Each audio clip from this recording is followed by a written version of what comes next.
Hello friends, स्वागत है आप सभी का सीबीबी आर्ट्स क्लास में। दोस्तों, आज का ये पहला क्लास समाजशास्त्र से शुरुआत करते हैं। जो आपका फर्स्ट बुक है वो खंड का भारतीय समाज है। अध्याय पहली शुरुआत करते हैं हम लोग, भारतीय समाज एक परिचय। इस पूरे चैप्टर में आपको इतना समझने को मौका मिलेगा कि भारतीय समाज क्या है, भारतीय समाज का परिचय क्या है, इसके बारे में पूरा विस्तार से आपको बताएंगे। दोस्तों, अगर आप पूरा वीडियो देख लेते हैं तो आपके इस वीडियो में पूरा लेसन जो है कंप्लीट हो जाएगा और अच्छे तरीके से याद भी करवा देंगे। चलिए शुरुआत करते हैं आज का ये वीडियो। समाजशास्त्र क्या होता है इसके बारे में पिछले वीडियो में दोस्तों आपको बता चुका हूं, अच्छे तरीके से मैंने समझाया था। अगर आप उस वीडियो को नहीं देखे हैं तो उसे एक बार ज़रूर देखें। देखिए, भारतीय समाज है तो यहाँ पे भारतीय समाज को समझने के लिए हमने थोड़ा सा पॉइंट लिखा है ताकि जो है आपको अच्छे से समझा सके। यहाँ पे देखिए, भारतीय समाज है। भारतीय समाज का तात्पर्य ये होता है कि औपनिवेशिक काल में हमारे समाज में एक विशिष्ट भारतीय चेतना जागृत हुई। भारत में उपनिवेश वाद ने ही राष्ट्रवाद को जन्म दिया। अब यहाँ पे जो इसका मतलब लिखा है, जो यहाँ पे लिखा गया है, इसका मतलब मैं आपको बता दूं तो देखिए, औपनिवेशिक काल का मतलब ये होता है कि जब कोई एक देश, एग्जाम्पल के माध्यम से समझाते हैं। जैसे मान लीजिए एक देश है, चाइना को ले लेते हैं, ठीक है। चाइना देश है। जब ये चाइना देश, जैसे मान लीजिए आप सभी को अच्छे से पता होगा कि तिब्बत पर जो है चाइना का कब्जा है। चीन जो है शक्तिशाली देश है। जब कोई शक्तिशाली देश किसी गरीब देश पर या किसी ऐसे छोटे देश पर कब्जा कर ले तो उसे कहा जाता है उपनिवेश। उसे क्या कहा जाता है? उसे कहा जाता है उपनिवेश कहा जाता है। उसे उपनिवेश कहा जाता है। और फिर इसके बाद वहाँ के जो लोग होते हैं उस उपनिवेश के द्वारा जो बनाए गए शासन होते हैं, जो कानून होते हैं, उसको लागू करते हैं, मतलब फॉलो करते हैं। तो उसी को कहते हैं औपनिवेशिक काल। काल मतलब समय। जो औपनिवेशिक काल है, जो एक देश है जो शक्तिशाली है, जब किसी छोटे देश को कब्जा कर लेता है तो वही क्या कहलाता है? औपनिवेशिक काल कहलाता है। अगर यहाँ पे भारत का एग्जाम्पल लेते हैं तो भारत भी कभी अंग्रेजों का गुलाम था। अब दोस्तों, यहाँ पे जब अंग्रेजों का गुलाम था तो भारत के जो लोग थे औपनिवेशिक काल कहलाते हैं। तो उस टाइम पे बात हो रही कि जब भारत अंग्रेजों का गुलाम था तो उस टाइम पे औपनिवेशिक काल में भारत में क्या जो है परिवर्तन हुए थे, क्या समाज था उस टाइम पे, वही इसमें बताया गया है। तो दोस्तों, आई होप कि आपको ये क्लियर हो चुका होगा। वही बात यहाँ पे कहा गया है कि औपनिवेशिक काल यानी जब भारत ब्रिटिश का गुलाम था उस टाइम पे समाज में एक विशिष्ट भारतीय चेतना जागृत हुई। जैसे आपने नाम सुना होगा भारत छोड़ो आंदोलन। ये जो आंदोलन उत्पन्न हुआ था वो कहीं न कहीं भारत में जो भारत के वासी थे उनमें एक ऐसी चेतना उत्पन्न हुई जिससे देश को आज़ाद करा दिया। ऐसी दोस्तों आपको चीज़ों को समझना है बारीकी से। इसके बाद कहा गया है भारत में उपनिवेशवाद ने ही राष्ट्रवाद को जन्म दिया। अब यहाँ पे क्वेश्चन मार्क ये होता है कि राष्ट्रवाद क्या है। आगे आपको सब कुछ बता देंगे, कोई डाउट नहीं रहेगा। इसके बाद दोस्तों आपका यहाँ पे बहुत प्यारा प्रश्न बनेगा यहाँ पे कि भारतीय समाज की विशेषताएं क्या है। आपसे सवाल पूछ लेगा भारतीय समाज की विशेषता क्या है, तो आपको यहाँ पे लिखना क्या है। देखिए, भारतीय समाज में आपको अनेकता में एकता देखने को मिलेगी। अगर इसको हम समझाएं तो आप ऐसे समझ सकते हैं, भारत में अनेक धर्म हैं, आप सभी अच्छे से जानते हैं। हिंदू, मुस्लिम, सिख, ईसाई जाति भी हैं, ठीक है। तो भारत में अनेक धर्म और जाति के लोग रहते हैं जो एकता का सबसे बड़ा प्रतीक होता है। इतने बड़े देश में भारत के विभिन्न प्रकार के जो है जाति धर्म के लोग रहते हैं और उनको एकता में बांधना एक बहुत बड़ी चुनौती होती है। तो दोस्तों, यहाँ पे हम कह सकते हैं अनेकता में एकता भारतीय समाज में देखने को मिलती है। इस तरह से आप जो है सेंटेंस को अगर पढ़ेंगे, समझेंगे तो आपको जो है याद करने की जरूरत नहीं पड़ेगी, आसानी से याद हो जाएगा। आगे बढ़ते हैं और थोड़ा सा कुछ पॉइंट है उनको भी देखते हैं। संयुक्त परिवार प्रणाली भारतीय समाज में अगर देखा जाए तो संयुक्त परिवार प्रणाली देखने को मिलता है। अगर मैं थोड़ा सा आपको और डिफाइन करूं तो आप इसको अच्छे से समझ सकते हैं कुछ इस प्रकार से, डायग्राम के माध्यम से।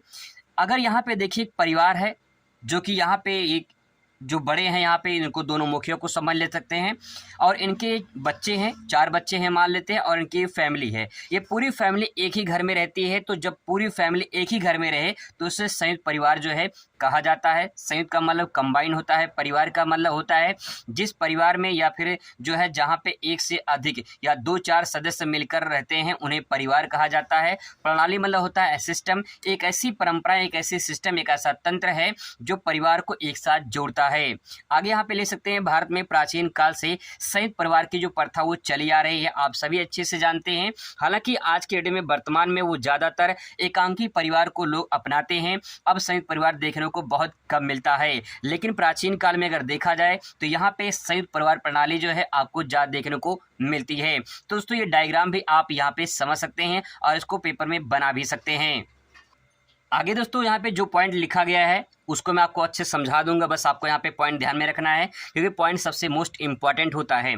आप सभी को अच्छे से पता है कि जो भारतीय समाज है उसमें जाति व्यवस्था देखने को मिलती है। बिल्कुल आपको जाति व्यवस्था देखने को मिलेगी। पितृसत्तात्मक परिवार मतलब कि पितृसत्तात्मक मतलब होता है कि परिवार में पिता का ही सत्ता होता है और पिता ही परिवार को चलाता है। तो ये भारतीय समाज की एक विशेषता बन जाती है। इसके बाद धर्म की प्रधानता में हम बात कर सकते हैं कि धर्म जैसे किसी का हिंदू है, किसी का जो मतलब धर्म जो है किसी का मुस्लिम, सिख, ईसाई, अलग जो धर्म है अपने अपने धर्म को सब लोग मानते हैं और उनका प्रचार प्रसार कर सकते हैं। तो ये धर्म की प्रधानता भी अलग अलग भारतीय समाज में देखने को मिलती है। इसके बाद जो भारतीय हमारा समाज है वो कृषि पे डिपेंड ज़्यादातर होता है क्योंकि भारत एक कृषि प्रधान देश है। तो भारतीय जो समाज है वो ज़्यादातर कृषि क्षेत्रों से संबंधित होता है, इसीलिए भारतीय समाज में कृषि समाज को भी जोड़ा जाता है क्योंकि भारतीय जो समाज होती है वो ज़्यादातर गाँव में लोग रहते हैं और गाँव के लोग क्या करते हैं, कृषि करते हैं। तो ऐसे दोस्तों आप पॉइंट को लिखना होगा और आराम से आप चीज़ों को समझ सकते हैं। इसके बाद दोस्तों लिख सकते हैं कर्म एवं पुनर्जन्म में विश्वास। देखिए भारतीय समाज में एक बहुत बड़ी परंपरा है जो प्राचीन काल से चली आ रही है। लोग अपने कर्म में विश्वास करते हैं कि जो हमारे कर्म में लिखा होगा वही हमको मिलेगा। कुछ लोग ऐसा मानते हैं कि पुनर्जन्म में भी विश्वास करते हैं। ऐसे बहुत सारी खबरें आती हैं, बहुत सारे न्यूज़ भी देखने को मिलते हैं कि लोग अपने पुनर्जन्म में विश्वास करते हैं। तो भारतीय समाज की ये भी एक विशेषता, बहुत बड़ी विशेषता बन जाती है। इसके बाद दोस्तों विवाह के रूप में अगर बात की जाए तो देखिए जो विभिन्न प्रकार के धर्म हैं, जातियां हैं, उनमें अलग अलग प्रकार से विवाह के रूप देखने को मिलते हैं। तो भारतीय समाज की एक परंपरा है और कहीं न कहीं भारतीय समाज में एक बहुत बड़ी विशेषता बन जाती है विवाह के रूप को। अगर बात करें जैसे कि विवाह में बहुविवाह भी चलता है और जो है बहुत सारे ऐसे लोग होते हैं जो कई सारे विवाह करते हैं, बहुत सारे लोग होते हैं जो विवाह नहीं करते हैं। तो ऐसी परंपराएं भारतीय समाज में देखने को मिलती है। इसके बाद दोस्तों यहाँ पे हम लिख सकते हैं सामाजिक और सांस्कृतिक, ये दो पॉइंट। सामाजिक मतलब ये होता है भारतीय समाज में जो विभिन्न प्रकार के जाति के धर्म के लोग रहते हैं उनको कहीं न कहीं समाज से जोड़कर चलना पड़ता है और वही सामाजिक परंपराएं कहलाती हैं। सांस्कृतिक परिवर्तन मतलब ये कह सकते हैं कि विभिन्न प्रकार के जो अलग अलग जाति धर्म होते हैं उनमें उनकी अलग अलग संस्कृति होती है, उसके आधार पे समाज जो है अपने आप को स्थापित करता है। तो ये भी दोस्तों भारतीय समाज की बहुत बड़ी विशेषता बन जाती है। ये कुछ पॉइंट थे जो पॉइंट ये मैंने बताया है, वो प्रश्न आपका बन सकता है भारतीय समाज की विशेषताएं। इसके बाद दोस्तों यहाँ पे कुछ सवाल ऐसे बनते हैं जैसे कि उपनिवेश क्या होता है, औपनिवेशिक क्या होता है, राष्ट्रवाद क्या होता है, ये आपसे एग्जाम में पूछा जा सकता है। अगर आपसे पेपर में पूछता है कि उपनिवेशवाद से आप क्या समझते हैं तो इसको कैसे लिखेंगे, बहुत स्पष्ट शब्दों में आपको बताने वाले हैं। देखिए उपनिवेशवाद का तात्पर्य क्या होता है। उपनिवेश स्थापित होता है, कैसे होता है, साम्राज्यवाद के कारण। जो उपनिवेशवाद होता है वो साम्राज्यवाद के कारण स्थापित होता है। अब यहाँ पे आपके मन में एक सवाल उत्पन्न होगा कि साम्राज्यवाद क्या होता है। तो यहाँ पे मैं अगर आपको एक लाइन में समझाना चाहूँ तो आप ऐसे समझ सकते हैं, जैसे मान लीजिए ये किसी का ज़मीन है, ठीक है, इसके बाद जो है ये मान लेते हैं ये एक जो है डिवाइडर है, इसके बाद जो है किसी दूसरे का ज़मीन है।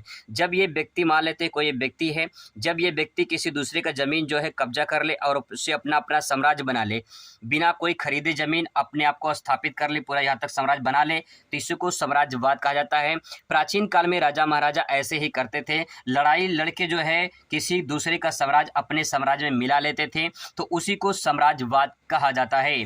अब इसके बाद दोस्तों साम्राज्यवाद में ऐसे ही जो है बहुत सारे उपनिवेश के निर्माण हुआ। आगे इसको और डिफाइन करते हैं ताकि जो है आपको आसानी से समझ में आ जाए। उपनिवेशवाद में इसको उपनिवेश और वाद के रूप में देखा जा सकता है। जैसे बात करें उपनिवेश, जैसे मान लो आप कहीं पे निवेश करते हैं, कुछ पूंजी लगाते हैं, तो आप जब पूंजी लगाएंगे तो उसमें कहें कि आपका कुछ हिस्सा बन जाता है, ठीक है। तो जो हिस्सा बनता है इसका मतलब है धीरे धीरे करते करते वो पूरा अगर कब्जाने की कोशिश कर लें तो उसी को उपनिवेशवाद कहा जाता है। वाद का सिस्टम मतलब ये होता है कि जब किसी शब्द के लास्ट में वाद लग जाए तो समझ लें कि वो परंपराएं चल रही हैं। इसका मतलब ये है कि कहीं न कहीं उपनिवेशवाद जो है ये परंपराएं चल रही हैं। अगर इसको थोड़ा सा डिफाइन करते हैं तो आप ऐसे समझ सकते हैं, जब एक शक्तिशाली देश किसी दूसरे कमज़ोर देश को कब्जा कर ले और अपने शासन स्थापित कर लेता है तो उसे उपनिवेशवाद कहा जाता है। इसको ऐसे भी समझ सकते हैं जैसे साम्राज्यवाद का तात्पर्य में जो उपनिवेशवाद की उत्पत्ति हुई है उसका सबसे बड़ा कारण साम्राज्यवाद होता है। तो यहाँ पे इसको परिभाषा को दोनों को समझने की कोशिश करेंगे ताकि जो है आपको आसानी से क्लियर हो जाए।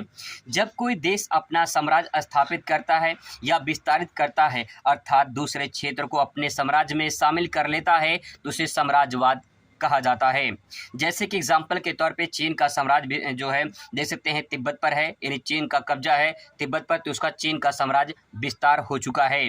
अगर बात करें तो अगर आपसे पूछ लेता औपनिवेशिक क्या होता है तो यहाँ पे कह सकते हैं उपनिवेश में रहने वाले व्यक्ति, यानी जब कोई व्यक्ति या जब कोई देश किसी छोटे देश को कब्जा कर लेता है तो वहाँ के जो लोग होते हैं वो औपनिवेशिक कहलाते हैं।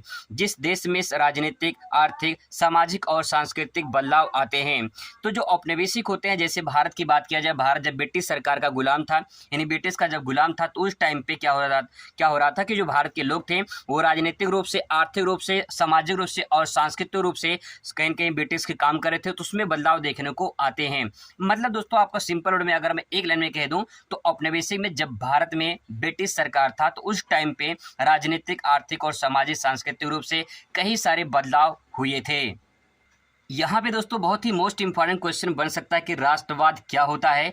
राष्ट्रवाद को समझाने से पहले मैं आपको यहाँ पे राष्ट्र के बारे में थोड़ा सा बता दूं, इसके बाद आपको आसानी से चीज़ें समझ में आ जाएंगी।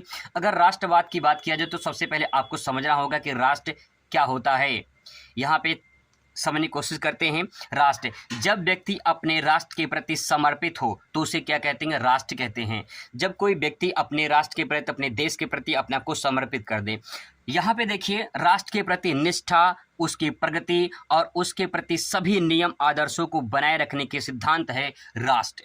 इसको अगर आप समझ गए होंगे तो यहाँ पे जो है राष्ट्रवाद जो है इसको आसानी से समझ पाएंगे कि अपने राष्ट्र के प्रति सोच और प्रेम की भावना का विकास करना ही राष्ट्रवाद कहलाता है। आप जिस देश के रहने वाले हैं उस देश की अगर गुणगान करते हैं, उस देश के बारे में सोचते हैं, यानी भारत, अगर भारत में रहते हैं तो भारत के बारे में सोचे, भारत के विकास के बारे में सोचे।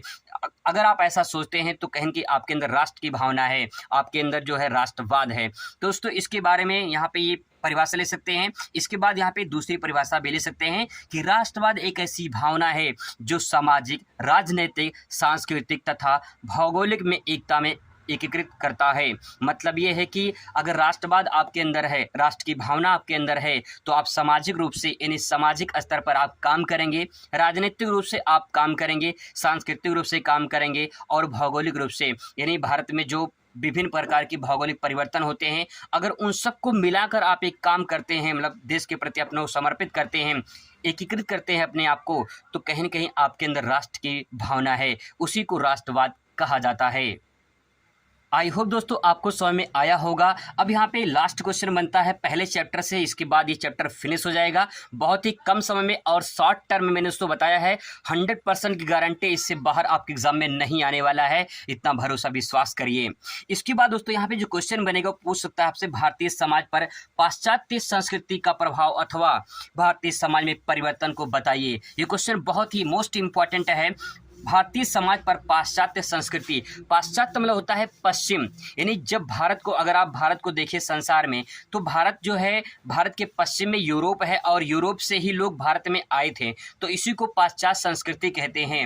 यहाँ पे दोस्तों अगर बात करें सामाजिक परिवर्तन क्या हुए थे तो आप यहाँ पे कह सकते हैं पाश्चात्य संस्कृति अर्थात पश्चिमी देश का प्रभाव से भारतीय समाज में काफ़ी परिवर्तन देखने को मिला है, जो निम्नलिखित है। जो दोस्तों अलग अलग प्रकार से जो है, जैसे आप सभी को पता है अंग्रेज आए, डच आए, फ्रांसीसी आए, तो ये सब जब भारत में आए थे तो उनके आने से भारतीय समाज में कुछ परिवर्तन हुए थे, उन परिवर्तनों को बताना है। आइए देखते हैं क्या क्या परिवर्तन हुए थे। इसको बस पॉइंट में समझ लीजिए, बाकी जो है इसको मैं व्याख्या कर दूंगा और आप आसानी से इसको समझ जाएंगे। देखिए, जाति प्रथा में कमी। जो जाति प्रथा है ये कहीं न कहीं जब ब्रिटिश सरकार का गुलाम था भारत, तो उस टाइम पे जो है जाति प्रथा, बहुत सी जाति प्रथाएं थी।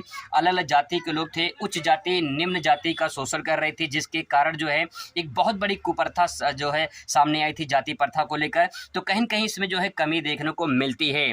इसके बाद दोस्तों धर्म के प्रभाव में कमी आती है। बहुत ऐसे लोग थे जो अपने धर्म में मतलब कि कहते थे कि हम इस धर्म के हैं, हम उस धर्म के हैं, और धर्म को आपस में लड़ते थे लोग। जैसे हिंदू मुस्लिम को अंग्रेज जब लड़ाते थे, तो उस टाइम पे जो है कहीं के अपने धर्म की भावना थी, तो उसमें कहीं न कहीं जो है एक कमी आई, जिसके कारण जो है ये सामने आया कि सभी समाज के जो विभिन्न करके धर्म हैं भारत में, वो सभी एक जैसे हैं। इसके बाद दोस्तों देखने को मिलता है रीति रिवाजों में परिवर्तन। जो विभिन्न प्रकार की रीति रिवाजें हैं, पुरानी परंपराएं हैं, प्राचीन जो है कुछ ऐसी चीज़ें हैं जिसको लेकर अभी भी समाज में परिवर्तन देखने को नहीं मिलता है। तो ऐसी रीति रिवाजों में जो है उस टाइम पे भी परिवर्तन कुछ हुए थे। इसके बाद दोस्तों सबसे बड़ी मोस्ट इंपॉर्टेंट पॉइंट यहाँ पे बनता है कि स्त्रियों की स्थिति में परिवर्तन। स्त्रियों को शिक्षा ग्रहण करने की जो है कोई अनुमति नहीं थी, लेकिन जो है ब्रिटिश सरकार में स्त्रियों की शिक्षा को बहुत आगे बढ़ाया गया, तो कहीं की स्थिति में परिवर्तन आया, उनके बदलाव आया, कुछ ना कुछ और बहुत ज़्यादा समाज में परिवर्तन हुए। इसके बाद दोस्तों लिख सकते हैं विवाह स्वरूप में परिवर्तन। जो प्राचीन में देखा जाए तो भारत में बहुत सारी ऐसी परंपराएं थी, जिसके कारण जो है जो विवाह होता था वो अलग तरीके से होता था, लेकिन आज की डेट में आपको विवाह में कुछ अलग दिखाई देता होगा। ऐसी पॉइंट बस आपको समझना है, आगे 2-3 लाइन आपको लिख देनी है। इसके बाद दोस्तों शिक्षा पर प्रभाव। आप सभी को अच्छे से पता होगा, जब ब्रिटिश सरकार आई थी तो उस टाइम पे शिक्षा का प्रसार बहुत ज़्यादा हो गया था। इसके बाद जो है कहीं न कहीं शिक्षा के माध्यम से भारत में एक नई क्रांति आई।